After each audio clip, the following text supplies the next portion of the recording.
하나님 말씀을 같이 보시겠습니다. 구약 성경 사무엘상 29장 1절에서 마지막 11절 말씀이 되겠습니다.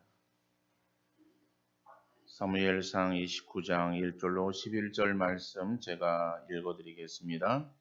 블레셋 사람들은 그들의 모든 군대를 아벡에 모았고 이스라엘 사람들은 이스르엘에 있는 셈 곁에 진쳤더라.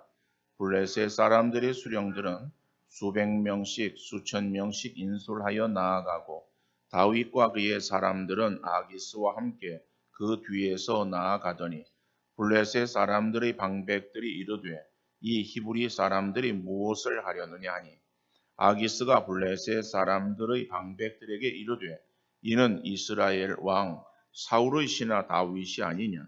그가 나와 함께 있은지 여러 날 여러 해로 돼 그가 망명하여 온 날부터 오늘까지 내가 그의 허물을 보지 못하였노라.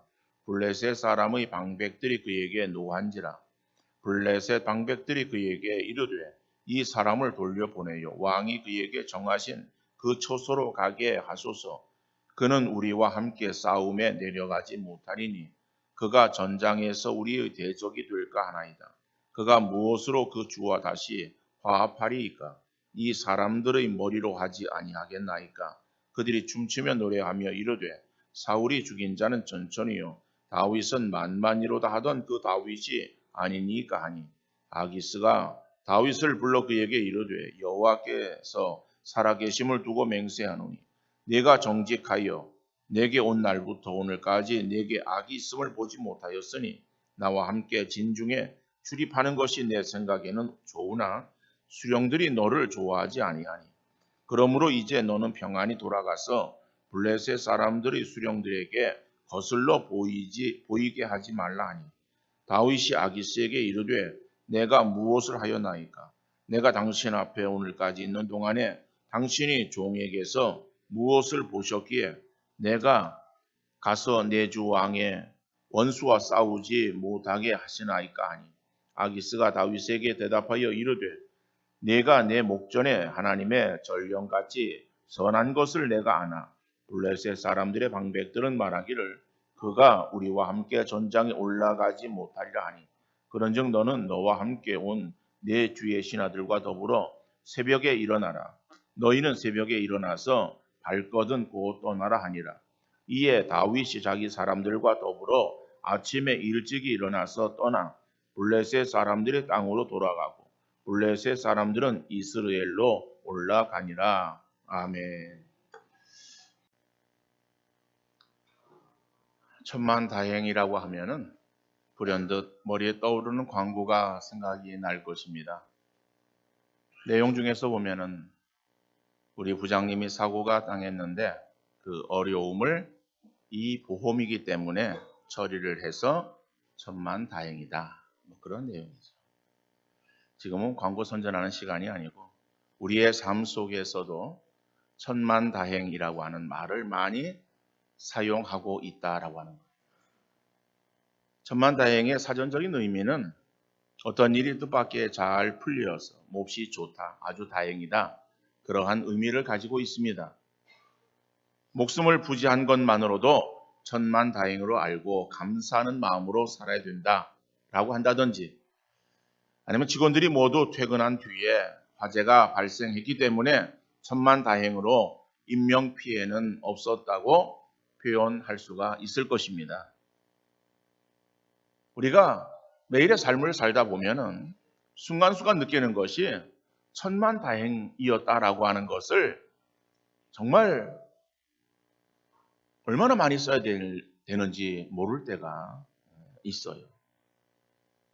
차를 가지고 운전을 하다 보면은 우리 옆으로 빠르게 지나가는 난폭 운전 그런 것을 볼 때 아찔한 순간을 만나게 되어집니다. 그러면서 한숨을 쉬면서 사고가 나지 않아서 천만다행이다라고 그렇게 생각을 할 수가 있는 것이겠죠. 사고가 많이 나는 그러한 사고의 현장을 지나치면서 내가 조금만 빨리 왔었으면은 내가 저 사고 현장에 있었을 터인데 조금 늦게 온 것이 천만다행이다. 이렇게 생각되어질 때가 있다라고 하는 거예요. 그런데 우리가 살아가면서 수많은 위기와 어려움 가운데 하루하루의 삶이 평안함으로 지나는 것이 그저 운이 좋아서 그렇다라고만 생각할 수 있겠는가라고 하는 것이죠. 우리가 살아가는 세상에 많은 어려움이 발생할 수 있고 사고가 많은 그러한 세상이지만은 매일의 삶을 평탄하게 지나는 것, 그것은 우리를 지키시는 하나님의 인도하심 때문에 그런 줄 믿으시기를 바랍니다. 오늘 본문에서도 하나님의 지키심으로 다윗이 천만다행으로 위기에서 벗어나고 있는 것을 보게 되어집니다. 오늘 내용을 우리가 생각하면서 그 앞에 나오는 내용을 우리가 또 반복해서 살펴보면은 다윗이 지금 어디에 들어와 있습니까? 블레셋 땅에 들어와 있어요. 가드 지역에 아기스에게로 정치적 망명을 요청해서 그리고 그 왕에게 시글락 땅을 또 요청했고 그리고 허락받아서 시글락 땅에서 살고 있었던 거예요. 그것은 사울의 추격을 피해서 블레셋으로 도망쳐온 그러한 모습이죠. 그런데 그 시글락 땅에 거하에 살면서 사울의 추격을 받지는 않았어요. 그러면 평탄한 삶을 살았습니다. 근데 그 삶의 시간이 그렇게 오래 가지 않았어요. 시간이 얼마 지났는지 정확히 알 수는 없지만은 그 시간이 지나고 나서 이제 블레셋이 이스라엘을 치기 위해서 공격하기 위해서 군대를 모으는 거예요. 당시에 이스라엘과 마찬가지로 여러 나라들은 항상 군대로 조직되어져 있는 상비군을 가지고 있었던 것이 아니라 전쟁이 이제 발발되어지면은 군대를 모집해서 그래서 하나의 군대를 조직해서 싸우러 나가고 또 그러한 싸움에 방어하기 위해서 그래서 또 사람들을 군사로 모집해서 하나의 군대를 조직해서 또 방어하는 거예요. 그러니까 그러한 싸움이기 때문에 이 블레셋도 싸우러 나가기 위해서 이제 각 지역에 전령을 보냈을 거예요. 그런데 이 가드 지역에 아기스에게도 전령이 왔고 아기스도 군대를 모아서 군사들을 모아가지고 이제 싸움에 나가야 되는 상황 속에서 아기스는 다윗에게 함께 전쟁에 나갈 것을 명령합니다. 근데 전쟁에 나가는데 그 다윗에게 하루 어떤 직책이 주어져요. 그 직책이 무엇인가 하면은 아기스를 옆에서 보조하는 대장의 그러한 그 직을 맡깁니다. 그러니까 이제는 다윗이 꼼짝없이 이스라엘과의 싸움에 나가야 되는 그러한 상황에 처하게 되어진 거예요. 그래서 오늘 본문에 보면은 이제 블레셋과 이스라엘이 서로 마주 대하고 있고 그리고 전쟁이 이제 발발하려고 하는 그러한 상황에 놓여 있는 것을 보게 되어집니다. 이제 블레셋의 출전 명령이 떨어지면은 다윗은 나가서 자기 민족과 싸워야 되는 그러한 위기 가운데 처하게 되었어요. 정말 피할 수 없는 그러한 그 위기의 상황, 그러한 상황 속에서 하나님께서 다윗에게 은혜를 베풀어 주십니다. 그리고 싸워야 되는 마지막 그러한 그 순간에 다윗을 거기에서 돌이켜서 그 싸움에서 제외시켜 주시는 거예요. 그래서 천만다행으로 다윗은 자기 민족과 서로 칼을 겨누고 싸우지 않아도 되었다. 싸움을 피할 수 있게 되었다라고 하는 사실을 오늘 본문이 우리에게 말씀하고 있습니다. 자, 오늘 본문을 통해서 우리가 살펴볼 수 있는 첫 번째 그러한 내용은 성급한 판단과 행동은 피해야 된다라고 하는 사실을 우리가 알 수 있습니다. 성급한 그러한 판단과 행동, 이것은 이를 그르칠 수 있기 때문에 그것을 피해야 됩니다. 본문을 다시 보면은 2절 말씀에 블레셋 사람들의 수령들은 수백 명씩 수천 명씩 인솔하여 나가고 다윗과 그의 사람들은 아기스와 함께 그 뒤에서 나아가더니 자 말씀하고 있어요. 근데 본문 2절의 말씀은 1절의 내용을 받고 있는 거예요. 1절에는 이제 블레셋이 군대를 조직해가지고 모아서 그래서 이스라엘을 치러 이스라엘 땅으로 들어왔어요. 들어와서 지금 어디에 진을 치고 있는가 하면 아벡이라고 하는 곳에 진을 치고 있어요. 자, 그런 블레셋의 공격에 사울은 그도 군대를 이제 모집해서 군사들을 모집해가지고 군대를 조직해서 그래서 이제 대항하기 위해서 유대 지역에 있는 이스라엘이라고 하는 그러한 지역에 또 진을 치고 있어요. 양쪽 서로 이 나라의 군대가 공격과 방어를 위해서 진을 치고 있는 그러한 상황을 말하고 있습니다. 그러면서 오늘 보면 2절에서는 이 블레셋의 이 수령들이 수백 명씩 수천 명씩 인솔해서 나아갔다. 그리고 다윗과 그의 사람들이 아기스와 함께 그 뒤에서 나아갔다라고 말하고 있어요. 여기에서 보면은 블레셋 사람들의 수령들이라고 말하고 있어요. 여러분, 모든 조직은 전체 조직만 가지고 움직이지 않습니다. 우리가 교회를 볼 때에도 교회가 우리 전체 수원세비교회 교인들이 있어요. 그 교인들을 평상시에는 순 모임으로 움직이는 거예요. 그러니까 우리 교회 안에 각 순이 있어요. 그래서 우리 교회 성도들은 각 순에 다 해당되어지고 포함되어져서 거기에서 모임을 갖습니다. 그리고 주일 예배 때 함께 나와서 예배를 또 드리기도 하는 거예요. 이런 식으로 군대도 그렇습니다. 오늘날의 우리 한국 군대를 보면은 뭐 우리 군대 갔다 오신 남자분들은 다 알고 있는 그러한 내용이지만은 한 10명 정도의 그러한 사람들로 편성되어진 분대가 있어요. 그런 그 분대의 분대장이 있죠. 그런 그 분대가 또 몇 개 분대가 모여가지고 한 개 소대가 되어지는 거예요. 그럼 그 소대에 소대장이 있어요. 그 소대가 또 모여요. 3개나 4개 모여가지고 중대, 뭐 포병으로 말한다면 포대, 그걸 또 구성하는 거예요. 그리고 그러한 어떠한 중대가 또 모여가지고 3개, 뭐 4개의 어떤 중대 모여가지고 대대를 구성합니다. 그러니까는 대대에 그 밑에 중대, 그 밑에 소대, 그 밑에 분대 이런 식으로 해서 하나의 어떤 조직으로 쭉 편성되어지는 것을 볼 수가 있어요. 그런데 이것은 예전에도 그랬어요. 그러다 보니까는 블레셋이라고 하는 큰 군대 안에는 각 지역에서 들어온 수령들, 그들이 이제 지휘관들이겠죠. 그 지휘관들 아래 수백 명 아니면 수천 명이라고 하는 그러한 사람들이 모여서 하나의 커다란 군대를 조직을 했다 하는 것을 보여주고 있어요. 그런데 그러한 군대 사람들이 그 2절은 1절의 내용들을 좀 더 설명하는 그러한 그 내용으로 볼 수 있고, 그래서 이제 이 상황은 어떤 상황인가 하면 1절의 상황이에요. 1절에는 이미 블레셋 군대와 이스라엘 군대가 지금 양쪽에 진을 치고 그리고 서로 싸울 준비를 하고 있다라고 합니다.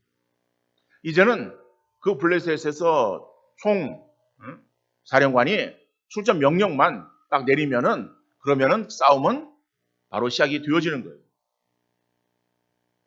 자, 그러한 어떠한 그 상황에 처했을 때에 여러분 다윗의 입장 한번 생각해 보시기 바랍니다. 다윗은 지금 블레셋의 군대의 한 일원이에요.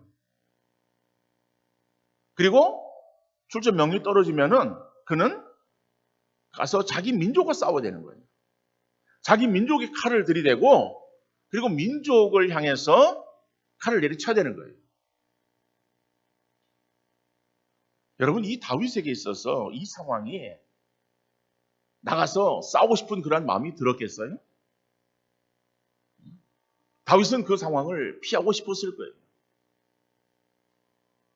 자, 그 마지막 그런 그 상황까지 이 다윗의 그런 그 마음 속에 물론 뭐 본문이 그것을 우리에게 정확하게 말씀하고 있지 않기 때문에 우리가 뭐 그렇다라고 단정지어 말하기는 어렵겠지만은 우리가 한번 상상해 보면은 그런 마음이 들지 않았겠는가라고 하는 것이죠.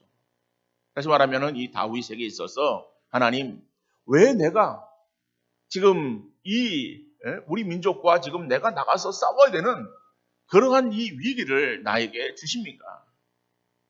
하나님 나에게 이 위기를 좀 피할 수 있는 그러한 길은 없습니까? 라고 그렇게 하나님 앞에 다윗이 지금 기도하는 마음을 갖지 않았겠어요?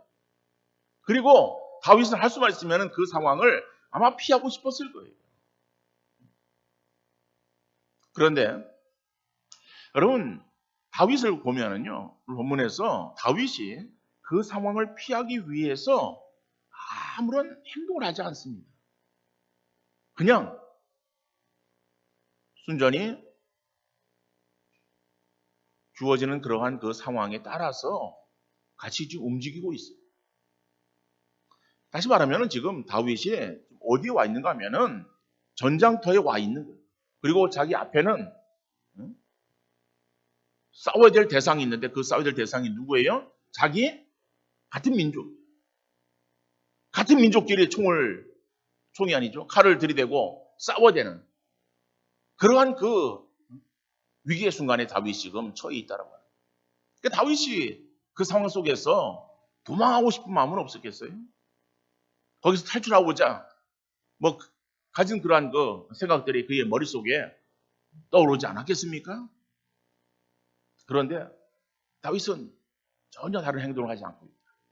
그리고 그런 행동에 그대로 다 순응하는 것처럼 보여지고 있어요. 자, 다윗이 자기의 상황을 지금 보고서 아유 뭐 될 대로 되라 라고 이렇게 포기해버린 자포자기한 그러한 모습일까? 여러분 다윗은 믿음의 사람이에요.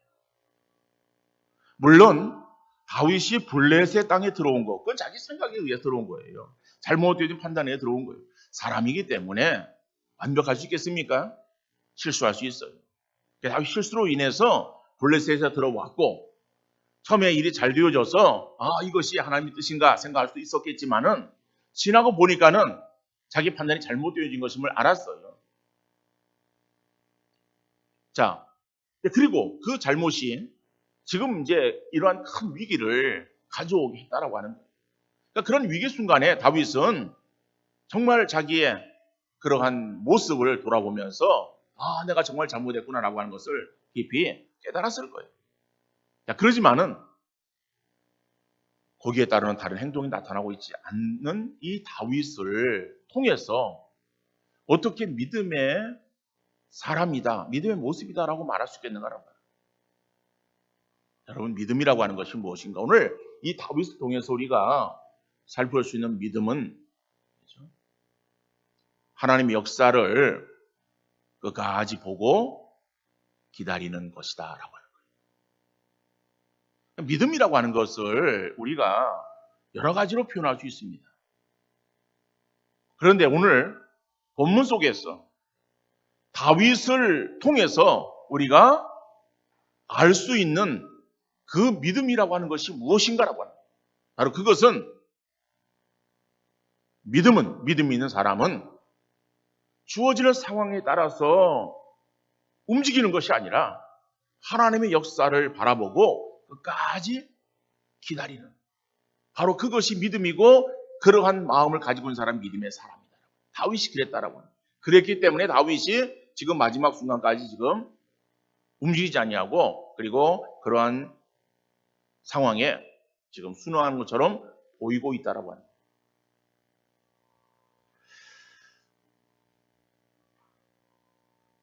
하나님의 그러한 어떤 역사가 어떤 처음서부터 뭔가 조짐이 보이거나 아니면 일이 진행되어질 때에 어떠한 상황이 변화가 일어나면은 얼마나 좋겠습니까? 근데 하나님의 역사하시면요 처음이나 중간에는 아무런 기미가 보이지 않아요. 일이 진행되어졌어. 이제 우리 생각에 이제는 끝이다라고 하는 그러한 상황까지 하나님은 전혀 일을 행하지 않는 것처럼 보여집니다. 그러다가 마지막 순간에 일을 행하시는 하나님이세요. 이스라엘 백성이 이제 애굽을 떠나서 40년의 광야 생활을 마치고 여호수아가 모세의 뒤를 이어서 그들을 이끌고 가나안 땅에 들어가잖아요. 가나안 땅에 들어갈 때에 가나안 땅에 들어가려고 할 때에 요단강을 건너서 들어갔습니다. 요단강을 건너서 들어갈 때에 그곳에 견고한 성이 있었어요. 그 성을 넘지 못하면은 가나안 성 입성은 불가능합니다. 그래서 그 여리고 성을 무너뜨려야 되는 거예요. 그런데 여리고 성은 굉장히 강한 성이에요. 그래서 우리는 그 성을 한자어로 난공불락의 성이다, 이렇게 일반적으로 다 표현하고 있어요.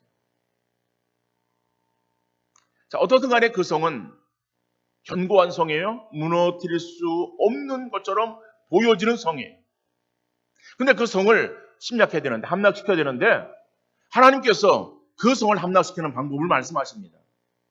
여호수아를 통해서 주시는 말씀이 어떤 말씀이죠? 너희는 그 성을 돌아라. 며칠을 도는가 하면은 1회를 돌아라. 일주일을 돌아라라고 합니다. 아니, 일주일을 성을 돈다고 그 성이 무너지겠는가? 하나님께서 우리에게 좀 말씀하실 때 좀 이해되어지고 납득할 수 있는 말씀을 좀 하시면 좋을 텐데, 우리에게 주시는 말씀은 어떤 말씀인가 하면은 이해되지 않는 말씀을 주세요. 전혀 옳지도 않는 그런 말씀을 주시는 거예요. 아니, 어떻게 성을 도는데 성이 무너져요? 하나님의 말씀이에요. 여호수아는 백성들 이끌고 성을 돕니다. 아침에 일어나서 첫째 날 성을 돌아요. 성을 돌고 돌아와서 그 성을 지켜보면은 그 성에 예를 들어서 무슨 많은 그러한 그 돌로 쌓여있을 때 돌 하나가 빠진다든지, 아니면 뭔가 좀 거기에 색깔이 좀 변한다든지, 뭔가 조금 조짐이 좀 나타나면 좋지 않겠어요? 근데 첫째 날 돌고 와도 아무런 변화가 없었어요. 하루를 지나고 자고 아침에 일찍 일어나서 둘째 날 또 돌아요. 아무런 변화도 없고 셋째 날, 넷째 날, 다섯, 여섯째 날까지 돌았어요. 여섯째 날까지 돌았어요. 그러면 뭔가 좀 있어야 될 거 아니에요? 그래도 아무런 변화 없어요. 근데 사람들이 마음속에 기대감은 있어요. 왜? 내일이 있잖아요. 내일 무너진다 그랬으니까는 여섯째 날까지 돌아도 아무런 일이 없어도 내일은, 그죠? 뭔가 이루어지지 않겠는가라는 기대는 가질 수 있을 거예요. 그래서 그 다음날 일어나서 성을 돌아보았어요. 근데 일의 날은 7바퀴를 돌라는 거예요. 한 바퀴가 아니라 7바퀴예요. 그래서 한 바퀴 돌고, 2바퀴 돌고, 그래서 3바퀴를 돌았어요. 그리고 4바퀴를 돌았어요. 여러분, 자, 생각해보세요. 우리가 계산적으로, 수학적으로 계산하면은, 7째 날이 되었어요. 그리고 이제, 그러면은, 7바퀴예요. 여러분, 7바퀴에 4바퀴를 돌았으면은, 절반 이상 돌았잖아요. 마지막 날, 그리고 절반이 지나가는 그러한 순간이면요, 이제는 다 된 거 아니에요?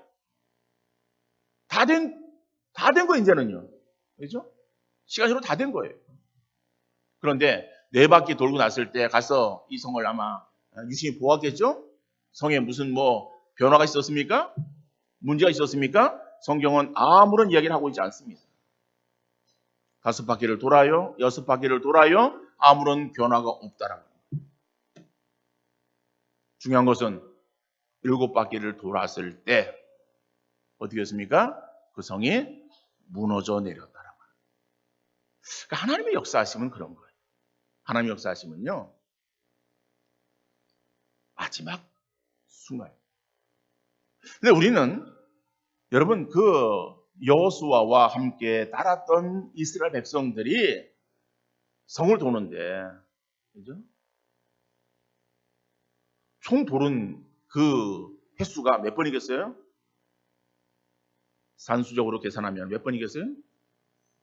예? 40 몇 번이요? 무슨 42번이에요? 그렇게 많이 돌았어요? 하루에 한 바퀴씩 6번이면 몇이죠? 6바퀴에 7째 날에 7바퀴니까 몇 바퀴예요? 7바퀴에 그러면 7 더하기 6은 뭐예요? 13바퀴예요. 뭐 많이 돌지도 않았어요. 40 몇 바퀴 아니에요. 13바퀴밖에 안 돌았어요. 여러분들 13바퀴 도는데 13분의 그러면 13분 따져가지고 13분의 1, 13분의 2 따져가지고 13분의 1 정도 뭐 절반이 넘어가고 그러면 뭔가 좀 이상이 나타나면 얼마나 더 신나가 돌겠어요. 근데 하나님 역사는요 13분의 12대에 일어나는 것이 아니라 13분의 13이 되어졌을 때에 하나님 역사가 일어났던 것을 보게 되어집니다. 근데 오늘 다윗은 그거예요. 다윗은 다윗에게 있어서 역사하시는 하나님 어떤 하나님이라고 하는 것을 이 다윗은 분명히 알았을 거예요. 어떻게 역사하실지는 모르지만은 그러나 내게 역사하신 분은 하나님이시다. 하나님은 나에게 역사하신다라고 하는 그런 믿음을 가지고 끝까지 그는 하나님의 뜻을 조차 행했던 것을 보게 되어집니다.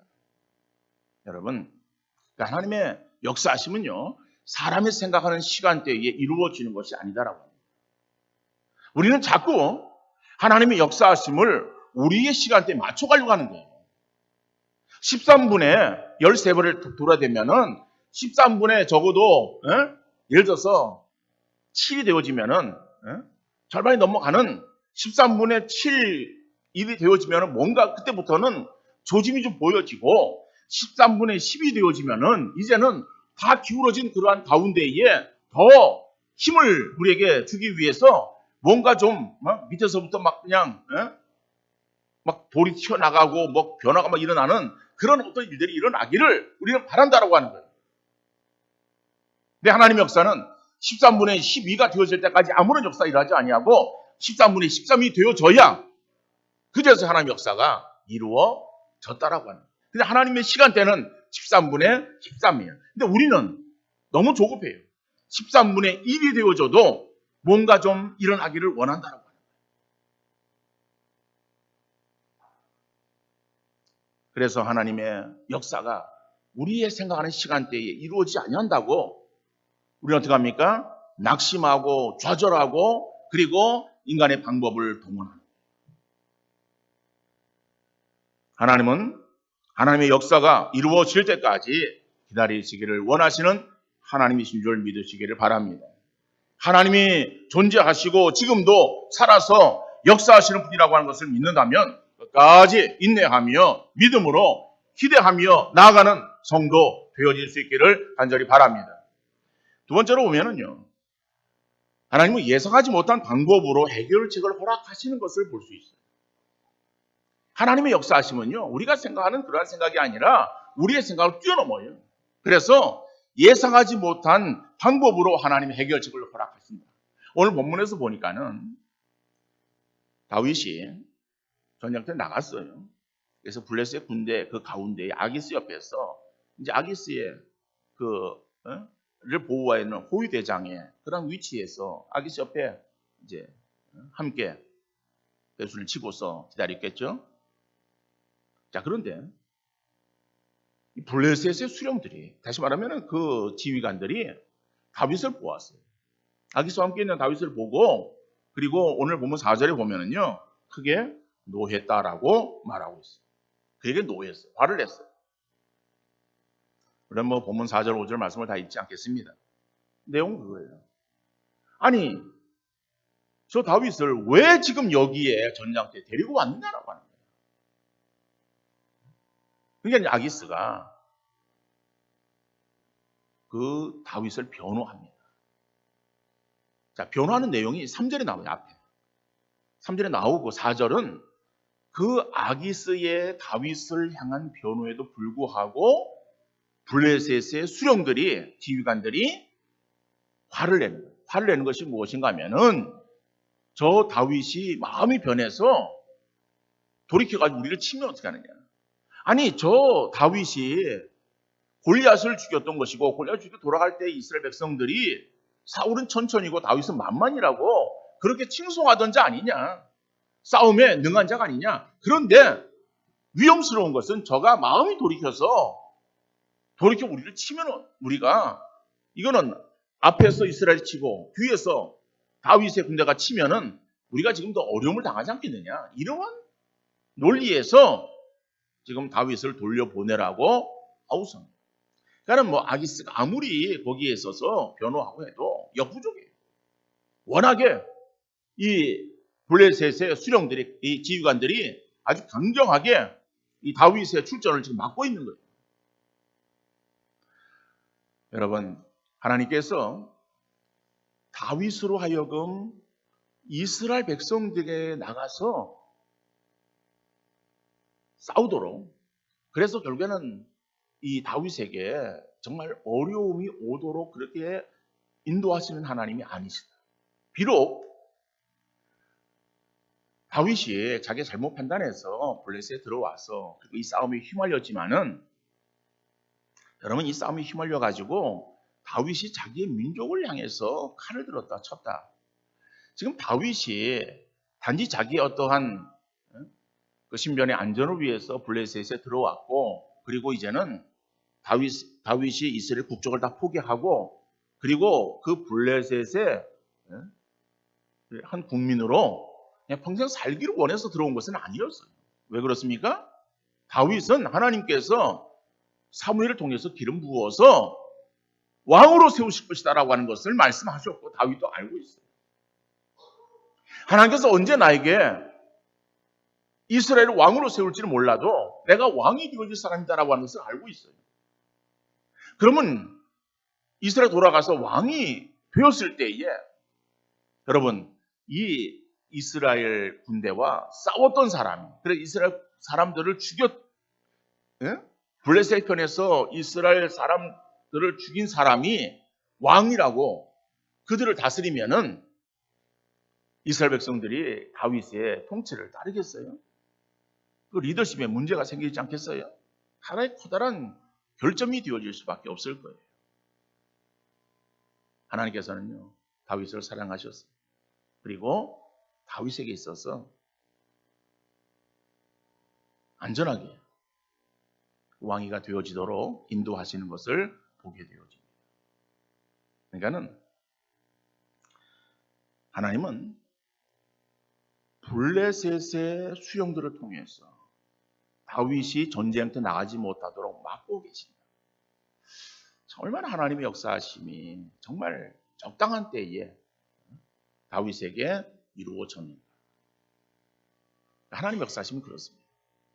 우리가 그 하나님의 어떠한 역사하심의 방법 그리고 시간대를 우리가 알지 못해서 우리 사람이 우리의 어떠한 방법을, 우리의 어떠한 그 행동들을 우리가 할 때가 많이 있습니다.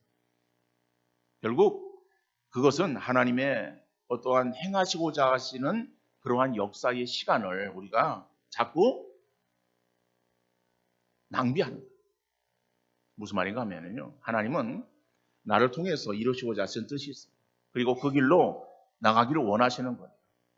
하나님의 역사하심은요, 뭐 우리가 생각할 수 없는 그런 아주 기막힌 방법으로 우리를 계속 인도해 나가시는데, 우리에게 있어서 그 하나님의 그런 길을 우리가 알지 못하고 내 생각대로 내 방법대로 우리가 나가다 보면은요, 그러면은 우리가 한참 돌고 돌아가지고 나중에 하나님의 뜻하시는 그러한 길로 들어오게 되어지는 것이다.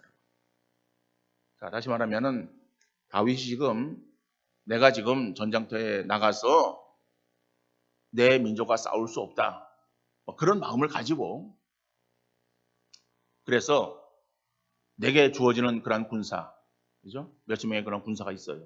다윗에게는.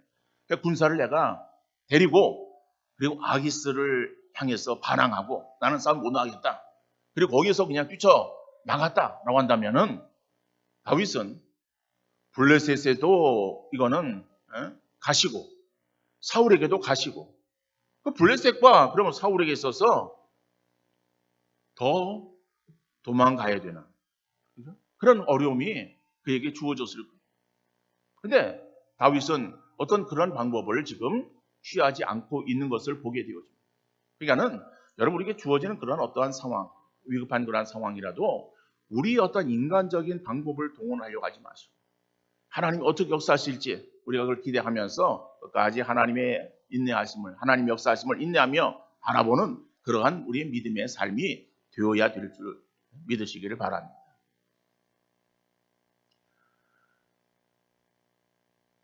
사람들에게 있어서 하나님의 어떠한 뜻하시는 그러한 목적이 있고 길이 있어요. 근데 그것을 우리가 인간의 방법으로 행하려고 그러지 않아요. 그러니까 그것을 막고 내 방법대로 나가다 보면은요, 고생하고 돌아오는 거예요. 그래서 목회자들이 그러한 간절을 하는 경우들이 있습니다. 내가 하나님의 부르심을 받았는데 그 길을 걷지 않고 다른 걸 행하다가 그리고 여러 가지 많은 고생을 하고 결국 내가 다시 이 길로 돌아오게 되었습니다. 라고 하는 그러한 그 간증을 여러분들 뭐 들어본 경험도 있을 것이고 또 그런 것을 우리가 생각할 수 있어요. 근데 이것은 목사들에게만 해당되어지는 것이 아니라 우리 모든 그러한 사람들에게 마찬가지. 하나님께서 우리에게 원하시는 일이 있어요. 원하시는 길이 있어요. 근데 그러한 길, 그것을 우리의 생각에 어떤 어려움이 있고 내게 있어서의 내 생각에는 그것이 아닌 것 같다라고 하는 그런 생각으로 내 생각대로 따라서 가려고 보면요. 지혜껏 돌다가 결국에는 우리가 어디에 서게 되는가 하면 하나님께서 우리를 통해서 원하시고자 하는 그러한 길에 우리가 돌아오게 되어질 수밖에 없다라고 하는 거예요. 그러니까는 이 다윗이 지금 그죠? 자기 어떠한 그러한 생각, 자기 어떠한 그러한 그 방법 그것을 동원하지 않냐. 끝까지 하나님의 그러한 그 인도하심만을 바라볼 때에 하나님은 정말 하나님께서 우리가 생각하지 못했던 그러한 방법으로 이를 역사하셔서 다윗의 그러한 길을 인도해 가시는 것을 볼 수가 있는 것이죠. 여러분 구약의 요나 선자를 보면 요나가 하나님께서 요나를 불러서 너는 니느웨로 가서 복음을 전하라고 말했습니다. 그러니까 우리가 잘 알고 있듯이 니느웨는 아수르의 수도예요. 이방의 강대국의 그런 수도예요. 지도상에서 보면 오른쪽이에요. 그런데 요나는 어디로 갔습니까? 지도상에서 올 때 왼쪽에 있는 다시스로 가려고 하는 배를 탔다라고 하는 거예요. 니느웨는 배 타고 가는 곳이 아니에요. 거기에는 내륙이기 때문에 육로를 향해서 가야 돼요. 그런데 그 길을 가지 않고 자기의 생각대로 그죠? 길을 틀어갔을 때 어떤 일이 벌어졌습니까? 요나가 타고 있던 배에 풍랑이 일어나요. 그래서 배가 파선 지경에 이르게 됩니다. 요나는 모든 걸 다 그냥 다 뒤로 하고 잊어버리기 위해서 배 밑장에 들어가서 깊이 잠들었을 거예요. 잠든 그러한 요나에게 있어서 사람들은 아우성을 하고 각자 자기의 신들을 부르면서 누가 잘못해서 신의 노여움을 받아서 이렇게 풍랑이 일어나는가 이러면서 이제 제비를 뽑자. 이렇게 해서 막 의견들이 모아지는데 결국 그 제비가 요나에게 뽑혀져요. 요나가 사람들에 의해서 바다에 던져지게 됩니다. 풍랑 있는 바다에 던져지게 되었을 때에 그리고 하나님께서는 큰 물고기를 준비시켜서 요나를 삼키게 하는 거예요. 그 뱃속에서 사흘 동안을 요나는 지나게 됩니다. 그리고 사흘 뒤에 큰 물고기가 그를 육지에 토해 놓았다. 근데 그 육지에 토해 놓았다라고 하는 것이 어떻게 우리가 볼 수 있는가 하면은요. 요나가 가야 되는 그러한 처음 지점이라고 그렇게 이해를 해도 그거는 틀린 말이 아닐 거예요. 무슨 말인가 하면요. 지금 배를 타기 위해 항구로 와야 되잖아요. 그러면은 그 항구, 그죠? 그럼 이제 바다와 육지가 맞닿아 있는 곳이 항구 아니에요? 거기서부터 요나는 니느웨 가기 위해서는 육로로 향해서 가야 되는 거예요. 그런데 그 육로로 가지 않았을 때, 가는 길로 가지 않았을 때에, 엉뚱한 길로 갔을 때에 거기에서 풍랑을 만나고 배에서 바다에 던져져서 죽을 그러한 그 위기를 당하게 되어지고 하나님께서 또 그를 큰 물고기를 통해서 살려주시는데 물고기 뱃속에서 사흘을 있었다. 이거는 하나님의 특별한 이적이에요. 그런데 그 이적을 하나님께 행해서 살려주시지만은 그 물고기 뱃속에 사흘 있는 것이 여러분 호텔에서 사흘 지내는 것처럼 그렇게 안락한 생활이겠어요? 에? 얼마나 고생스러웠겠어요. 정말 죽을 고생하는 거예요. 그런 고생을 하고 그리고 결국엔 돌아왔는데 어디로 돌아왔어요? 처음 지옥으로 돌아왔다는 거예요. 그럼 거기에서 다시 걸어서 니느웨로 가야 됐던 거예요. 그러니까는요, 괜히 쓸데없는 고생한 거예요. 돌아서. 이게 하나님의 역사죠. 그러니까는 하나님은요, 우리가 어떠한 일을 행할 때에 정말 어떻게 행할지, 우리가 하나님의 역사심에 대해서는 우리가 생각하기보다는 하나님은 우리에게서 역사하신 분이다라고 하는 것을 우리가 생각하면서 어떠한 상황에 주어지든 간에 그것을 내가 인간적인 어떠한 그러한 그 판단으로 무엇을 어떻게 행하려고 하는 것이 아니라 하나님의 그런 인도하심을 끝까지 바라보는 그러한 믿음의 성도 되어질 수 있기를 바랍니다. 그럴 때 이 하나님께서는요, 우리에게 기가 막힌 방법으로 우리를 인도하시고 역사하시는 하나님이세요. 하나님의 역사하심 우리가 헤아릴 수 없어요. 성경에도 보면요, 하나님의 역사하심이 다 똑같이 일어나지 않습니다. 똑같은 그러한 상황을, 똑같은 그러한 환경에 처한 사람들에게 있어서 하나님이 역사하실 때도요, 다 다르게 일하시는 하나님. 바다를 건너 강을 건널 때에 다 똑같이 역사하셨습니까? 모세에게는 모세를 지팡이를 내어 밀라고 하셨고, 여호수아에게 있어서는 요단강을 건널 때에 복궤를 맨 제사장이 먼저 앞서서 걸어가라 그랬고, 방법이 틀려요. 예수님께서 눈을 뜨게 하실 때에 그 맹인의 눈을 뜨게 할 때 다 똑같이 행했습니까? 아니에요. 다 틀려요. 하나님 역사하시면 다 달라요. 그러니까는 우리가 하나님 역사하시면 어떻게 일어날 것인가라고 하는 것을 기대하는 것이 아니니까, 그러니까 그걸 우리가 생각하는 것이 아니라 하나님 역사하시면 분명 우리에게 이루어진다.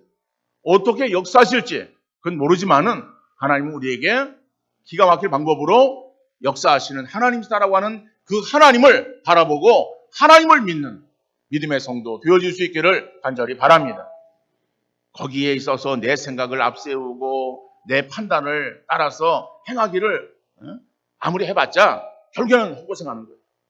오늘 다윗은 믿음을 가지고 하나님의 역사하심을 바라보아 하나님은 그가 생각할 수 없었던 마지막 순간에 정말 기가 막힌 방법으로 그 위기에서 건져주시는 정말 하나님의 인도하심. 세상 사람들은 야 천만다행이다 라고 말하겠지만 거기에는 하나님의 인도하심이 함께했음을 우리가 볼 수 있는 거예요. 날마다 우리의 삶 속에 하나님의 인도하심이 함께하시는 줄 믿고 하나님이 우리에게 어떻게 역사하실까라고 하는 거기에 우리가 집중하지 말고 인도하시는 하나님을 더욱더 바라보며 믿음으로 전진하시는 성도 되어질 수 있기를 주님 이름으로 축원합니다.